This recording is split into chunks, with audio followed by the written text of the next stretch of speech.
Here, welcome to Signature English with Mike. আজকে আপনাদের সাথে যে বিষয়টি নিয়ে আলোচনা করব সেটা হচ্ছে use of apostrophe S. So what is apostrophe? Apostrophe is a symbol like this. এই যে সিম্বলটা, এই সিম্বলটাকে apostrophe বলে. And then comes S. So this is called apostrophe S. Apostrophe and S. This is the symbol apostrophe and S. So now I'm going to teach you how to use appropriately apostrophe and S. So এই apostrophe এবং S টা সাধারণত কি কাজে ব্যবহার করা হয় বলেন তো? apostrophe S টা ব্যবহার করা হয় সাধারণত তিনটা বিষয়কে রিপ্রেজেন্ট করার জন্য। সেই তিনটা বিষয় কি? দেখেন, প্রথমে যেটা আছে সেটা হচ্ছে দেখেন two show position or ownership over something or someone. তার মানে কি, কোনো একটা ব্যক্তি বা বস্তুর উপরে অধিকার বা মালিকানা প্রকাশ করার জন্য আমরা অ্যাপোস্ট্রফি এস বা অ্যাপোস্ট্রফি ব্যবহার করি। এখন আমার কোয়েশ্চেন হলো আপনাদের কাছে, বলেন তো এই যে অধিকার বা মালিকানা, এটা কি ব্যক্তির উপরে বস্তুর থাকে নাকি বস্তুর উপরে ব্যক্তির থাকে?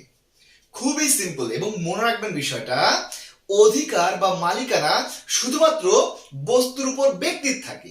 সে ফর এক্সাম্পল, এই যে আমার কাছে মার্কারটা দেখছেন, এই মার্কার আর এই যে হেড, সো এটা হচ্ছে হেড, এটা হচ্ছে মার্কার। এখন এই মার্কারের এই হেডের উপর কি মার্কারের কোনো অধিকার থাকতে পারে? না, থাকতে পারে, কারণ যে কোনো একটা দ্বারা রিপ্লেসমেন্ট করা যেতে পারে। কিন্তু আমি যদি বলি যে আমি আমার মার সন্তান, তাহলে আমাকে কি অন্য কাউকে দ্বারা রিপ্লেস করা যাবে না। তার মানে আমার মার উপরে আমারই কিন্তু অধিকার আছে। কথা একদম ক্লিয়ার, সেটা হচ্ছে বস্তুর উপরে ব্যক্তির অধিকার থাকে, কিন্তু ব্যক্তির উপরে বস্তুর কোনো অধিকার থাকে না। সো এই বিষয়গুলো দেখেন যে প্রথম যে অ্যাপোস্ট্রফি এস এর যে কাজটা, এই কাজটা হচ্ছে two show position or ownership over something or someone. তার মানে কোন একটা ব্যক্তি বা বস্তুর উপরে কোনো অধিকার বা মালিকানা যদি প্রকাশ করতে চান, সেক্ষেত্রে আপনাকে অ্যাপোস্ট্রফি এবং এস এর ব্যবহারটা করতে হবে। এবং দুই নাম্বার যে ব্যবহারটা সেটা এমন, to omit letter in a word. তার মানে কি, যে ওমিট মানে বাদ দেয়া, তুলে দেয়া। তার মানে শব্দ থেকে আপনি যদি কখনো কোনো লেটার বাদ দিতে চান, মানে অক্ষর বাদ দিতে চান, তাহলে ডেফিনেটলি আপনাকে এই অ্যাপোস্ট্রফি এস বা অ্যাপোস্ট্রফির ব্যবহারটা করতে হবে। তিন নাম্বার দেখেন অ্যাপোস্ট্রফি এস এর ফাংশনটা মানে কাজটা, সেটা এমন, two make plural of letter number abbreviation. তার মানে কি, দেখেন টু মেক প্লুরাল মানে প্লুরাল করতে, কিসের প্লুরাল? লেটার মানে অক্ষরগুলো, নাম্বার সংখ্যা, এবং অ্যাব্রিভিয়েশন আপনারা জানেন সংক্ষিপ্ত রূপ। তার মানে আপনি যদি কোনো সংক্ষিপ্ত রূপ, কোনো নাম্বার, কোনো অক্ষর এদেরকে প্লুরাল করতে চান, সেক্ষেত্রেও আপনাকে অ্যাপোস্ট্রফি এবং এস এর ব্যবহারটা করতে হবে। সো আশা করছি বিষয়টা বুঝতে পারছেন। আরেকবার একটু সাম আপ করে দিচ্ছি যে অ্যাপোস্ট্রফি এস সাধারণত আমরা তিনটা কাজের ক্ষেত্রে ব্যবহার করতে পারি। এক, to show position or ownership. দুই, to omit letter in a word. তিন, to make plural of letter number and abbreviation. খুবই সিম্পল বিষয়। এখন দেখেন এই যে পজিশন মালিকানা যে বিষয়টা, এই মালিকানার বিষয়টাকে আমরা অ্যাপোস্ট্রফি এস দ্বারা প্রকাশ করি। ঠিক এই অ্যাপোস্ট্রফি এস কে রিপ্লেস করার জন্য আমরা এই অফ দ্বারাও কিন্তু করতে পারবো। তার মানে ঘটনাটা এমন, দেখেন আমরা যখন এই অ্যাপোস্ট্রফি এস এর ব্যবহারটা করব, সেক্ষেত্রে কিন্তু আমরা এটার পরিবর্তে অফ প্যাটার্নও করতে পারি, মানে অফ দিয়েও রিপ্লেস করা যায়। সেটা কিভাবে করা যায় একটু পরেই দেখব। তো চলেন এবার আমরা একটু এক্সাম্পল গুলো দেখে নিই। ক্লিয়ার? সো প্রত্যেকটা বিষয়ের আমি একটা করে এক্সাম্পল দিব, সাথে সাথে যে নোটস গুলো থাকবে এই নোটস গুলো আপনাকে আমি দিয়ে দিব। দেখেন প্রথমে যে এক্সাম্পলটা দেয়া আছে বাক্যে, যে দিস ইজ তাসনিমস হাউস। কি লেখা আছে দেখেন তো, দিস ইজ তাসনিমস হাউস, এটা হচ্ছে তাসনিমের বাড়ি। এখন আপনাদের কাছে কোশ্চেন, বলেন তো এখানে তাসনিমস হাউস দ্বারা এই তিনটার কোন কাজটা প্রকাশ করতেছে? এটা কি অধিকার প্রকাশ করছে নাকি মালিকানা? বলেন তো। এটা মালিকানা অধিকার দুটোই প্রকাশ করছে। সো এখানে এই বাড়িটা কার বলেন তো? তাসনিমস এর বাড়ি। আমি এটা কিন্তু অফ দ্বারাও পরিবর্তন করতে পারি। কিভাবে করতে পারি দেখেন, আমরা এটা বলতে পারি this is the house of Tasnim. This is the house of Tasnim, এটাকে কিন্তু আমরা বলতে পারছি দিস ইজ তাসনিমস হাউস। তার মানে এখানে একটা অধিকার প্রকাশ করছে। ফাইন। এবার 2 নম্বর বাক্যটা দেখেন, আমরা কিন্তু প্রায় একটা বিষয় আসলে কনফিউজড হয়ে যায় বা ভুল করে দেই।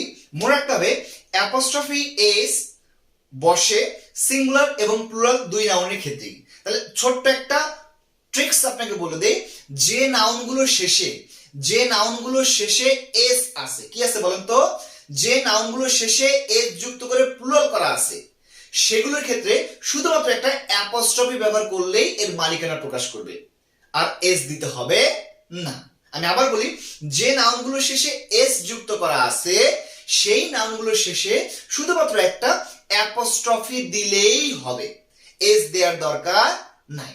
দেখেন এখানে যদি বলা হয়, দেখেন তো, দিস ইজ গার্লস স্কুল, দেখেন এই যে গার্লসটা আগে প্লুরাল করা আছে, এর জন্য আমি শুধুমাত্র অ্যাপোস্ট্রফি ব্যবহার করেছি, কিন্তু এরপর আমি এস দেইনি। তার মানে কি, দেখেন তো, দিস ইজ গার্লস স্কুল মানে কি, এটা হচ্ছে মেয়েদের স্কুল।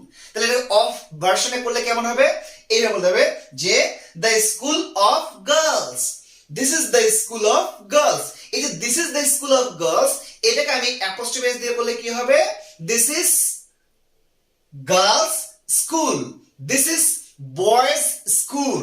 তার মানে অফ প্যাটার্নে করলে কি হবে, this is the school of boys, তার মানে হচ্ছে this is boys school. Fine. এবার 3 নম্বরটা দেখেন, এখানে একটা সুন্দর কনসেপ্ট আছে এই বিষয়গুলোর মধ্যে, এটা দেখে নিচ্ছি। মনে রাখবেন একটা বস্তু উপর যখন একাধিক ব্যক্তির অধিকার থাকে, মানে একই বস্তুর উপর যখন একাধিক ব্যক্তির কি থাকে বলেন তো, অধিকার থাকে, অথবা একই ব্যক্তির উপরে একাধিক ব্যক্তির যদি অধিকার থাকে বা মালিকানা থাকে, সেক্ষেত্রে আমরা এই অ্যাপোস্ট্রফি এবং এসটা সবার শেষের নাউনের সাথে আমরা দিয়ে দিই। আমি আবারও বলি, এই একটা কলম দেখেন, যে মার্কার আমার কাছে, এই মার্কারের উপর যদি 3 জন মানুষের অধিকার থাকে, তার মানে এই মার্কারের উপর 3 জন মানুষের অধিকার যদি থাকে, তাহলে সবার শেষে যে নাউনটা থাকবে তার সাথে আমি একটা অ্যাপোস্ট্রফি এস দিয়ে দেবো। আমি আবার বলি, এই যে মার্কার, এই মার্কারের উপর যদি একাধিক ব্যক্তির কি থাকে বলেন তো, একাধিক ব্যক্তির যদি মালিকানা থাকে, অধিকার থাকে, তাহলে সবার শেষের নাউনটার সাথে কি দিব আমি বলেন তো, অ্যাপোস্ট্রফি এবং এস দেব। এবার এখানে দেখার চেষ্টা করুন, 3 নম্বর উদাহরণটা দেখেন, বলা আছে কি, Zahid and Orpi's mother is sick. আমি আবার বলছি, Zahid and Orpi's mother is sick. দেখেন এখানে যে মাদারটা কার কার বলেন তো, মাদার হচ্ছে জাহিদ এবং অর্পি, তার মানে জাহিদ এবং অর্পি এর মা। তার মানে এই যে মাদার, এই মাদার শব্দটার উপরে কার কার অধিকার আছে বলেন তো, জাহিদ এবং অর্পি, তার মানে তারা হচ্ছে ভাই বোন, তাদের দুজনের মা হচ্ছে তাদের মা। তাহলে এই যে মাদার, তাদের দুজনের উপরে কি আছে বলেন তো, একই অধিকারটা আছে। ক্লিয়ার? সো এই জন্য দেখেন আমি কিন্তু কি করছি, অ্যাপোস্ট্রফি এসটা কোথায় দিছি বলেন তো, শব্দের শেষে, মানে এই শেষ নাউনটা শেষে দিছি। যেমন এই দেখেন ওরপিস মাদার। ক্লিয়ার? আচ্ছা 5 নম্বর উদাহরণটা দেখেন তো, না সরি 4 নম্বর উদাহরণটা দেখার চেষ্টা করি। দেখেন, Rahim's and Karim's house are very big. এখন কথা হচ্ছে বিষয়টা এমন, যদি যদি ভিন্ন ভিন্ন ব্যক্তির ভিন্ন ভিন্ন বিষয়ের উপরে মালিকানা থাকে, তাহলে প্রত্যেকটা শেষে কি দিতে পারবো বলুন তো, অ্যাপোস্ট্রফি এবং এস দিতে পারবো। যেমন Rahim's and Karim's house are very big. দেখেন এই 4 নম্বর বাক্যটায় Zahid and Orpi's mother is sick, এখানে জাহিদ এবং ওরপির মাদার হচ্ছে একটাই। ক্লিয়ার? আর এখানে দেখেন করিমস, না sorry, Rahim's and Karim's house are very big, তার মানে এখানে রহিমের বাড়িটা আলাদা এবং করিমের বাড়িটা আলাদা। তার মানে দুজন আলাদা আলাদা ব্যক্তি বুঝাবে, আলাদা বিষয়ের উপর অধিকার বুঝাবে, তখন দুটার মধ্যেই আমার অ্যাপোস্ট্রফি এবং এস দিতে হবে। এখানে ঠিক তাই করেছি। দেখেন, Rahim's and Karim's house are very big. এইবার 5 নম্বর উদাহরণটা দেখেন। 5 নম্বর উদাহরণটা মনে রাখতে হবে যে বস্তুর কখনো অধিকার থাকে না ব্যক্তির উপরে, বস্তুর উপরে ব্যক্তির অধিকার থাকে।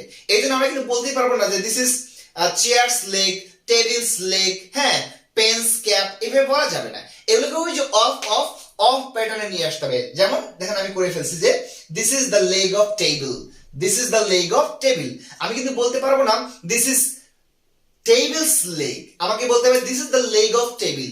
আমি কিন্তু বলতে পারবো না দিস ইজ চেয়ার্স লেগ, আমাকে বলতে হবে দ্য লেগ অফ চেয়ার। আমি বলতে পারবো না দিস ইজ পেন্স ক্যাপ, না আমি বলতে পারবো না দ্য ক্যাপ অফ পেইন, এভাবে আমাকে বলতে হবে। ক্লিয়ার? ফাইন। 6 নম্বরটা দেখেন, 6 নম্বর কথা কি বলছেন দেখেন, কি লেখা আছে বলেন তো, যে I don't do it, I don't do it.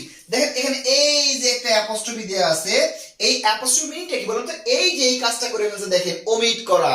তার মানে এখানে ডোন্ট থেকে নটটাকে ওমিট করে দেয়া আছে। তার মানে যে কোনো কন্ট্রাকশন ফর্মের মধ্যে আমরা কিন্তু এই অ্যাপোস্ট্রফি এসটা ব্যবহার করতে পারি। যেমন ডোন্ট, ডাজন্ট, ডিডন্ট, ওন্ট, এগুলোর মধ্যে প্রত্যেকটা শব্দের মধ্যেই একটা না একটা লেটার ওমিট করা আছে। ক্লিয়ার? ফাইন। এইবার 7 নম্বর উদাহরণটা দেখেন। 7 নম্বর যে উদাহরণটা, এই উদাহরণটা খুবই ইম্পর্টেন্ট, একটু ভালো করে বোঝার চেষ্টা করুন। দেখেন, there are two T's, M's and E's in the word committee. আমি আবার বলছি, there are two T's, M's and E's in the word committee. তার মানে কমিটি শব্দটাতে দুইটা টি, দুইটা এম এবং দুইটা ই আছে, তাই কিনা? এখন আমরা ছোটবেলা থেকে যে বিষয়টা দেখে আসছি সেটা এমন যে আমার নাম্বারটা দেখেন, যে নাম্বারটা, এই নাম্বারটা, আমার নাম্বার যদি প্লুরাল হয় সেক্ষেত্রে নাউনটা কি হবে? নাউনটাও কিন্তু প্লুরাল হবে। তাইলে ফর বুক হবে না বুকস হবে বলেন তো? ডেফিনেটলি বুকস হবে। ক্লিয়ার? ঠিক সিমিলারলি এখন আমি যদি বলি বলেন তো যে আমার কাছে চারটা কি আছে বলেন তো? টি আছে, টি। হ্যাঁ, এবার বলেন তো টির একটা লেটার, বলেন তো এই যে একটা লেটারকে আমি প্লুরাল করব কিভাবে? একটা লেটারকেও প্লুরাল করা যায় অ্যাপোস্ট্রফি এবং এস এর মাধ্যমে। তার মানে আমাকে বলতে হবে ফর এই টিস। ঠিক সিমিলারলি দেখেন এখানে বলা আছে যে টু টিস, এই যে টিস, দুইটা টির প্লুরাল এটা, দুইটা এম এর প্লুরাল এটা, দুইটা ই প্লুরাল এটা। সো খুব সিম্পল বিষয়, there are two T's, M's and E's in the word committee. তার মানে কমিটি শব্দটাতে দুইটা টি আছে, দুইটা এম আছে, দুইটা ই আছে। এবার সর্বশেষ যে উদাহরণটা, এটাকে দেখে নেওয়ার চেষ্টা করি, সেটা হচ্ছে কিডস। একটু বোঝার চেষ্টা করি বলুন তো যে আমি প্রথমে কি বলছিলাম যে এস যুক্ত প্লুরাল নাউন, তাই না? এস যুক্ত প্লুরাল নাউন, যে নাউনগুলো নরমালি এস যুক্ত করে প্লুরাল করা হয়। বাট মনে রাখতে হবে একটা কথা, সেটা হচ্ছে এমন যে প্রপার নাউন এর শেষে যদি এস থাকে, কোন নাউন বলেন তো? Proper noun. Say for example এই যে কিডস, আপনারা তো জানেন না কিডস, জন কিডস হচ্ছে কি বলেন তো? রোমান্টিক পোয়েট বলা হয় তাকে। সো এই জন কিডস, সে ফর এক্সাম্পল একটা ছেলের নাম জেমস, একজনের নাম সুভাষ। এই যে জেমস, সুভাষ, তারপর কিডস, এগুলো প্রপার নাউন। আর প্রপার নাউনের সাথে এস আছে, তার মানে এটা প্লুরাল না। সেক্ষেত্রে এই প্রপার নাউনের সাথে যদি কখনো এস যুক্ত করা থাকে, এক্ষেত্রে আমরা দুই ভাবেই করতে পারি। সেটা কি? আমরা শুধুমাত্র অ্যাপোস্ট্রফি যোগ করে অথবা অ্যাপোস্ট্রফি এবং এস যোগ করেও করতে পারি। Both are correct, no question about that. ঠিক আছে না? তাহলে আমরা বলতে পারি কি কিডস পোয়েম ইজ গুড, অথবা বলতে পারি কিডস পোয়েম ইজ গুড। তার মানে একটাতে শুধু অ্যাপোস্ট্রফি আর একটাতে শুধুমাত্র অ্যাপোস্ট্রফি এবং এস দুটোই দিয়ে করলাম। ক্লিয়ার? সো এই হলো আমার অ্যাপোস্ট্রফি এস এর ব্যবহার। সো আশা করছি ভিডিওটি আপনাদের ভালো লেগেছে। সো ভিডিওটি যদি সত্যি ভালো লেগে থাকে তাহলে লাইক, কমেন্ট, শেয়ার করতে ভুলবেন না। ভালো থাকবেন সকলে। আসসালামু আলাইকুম।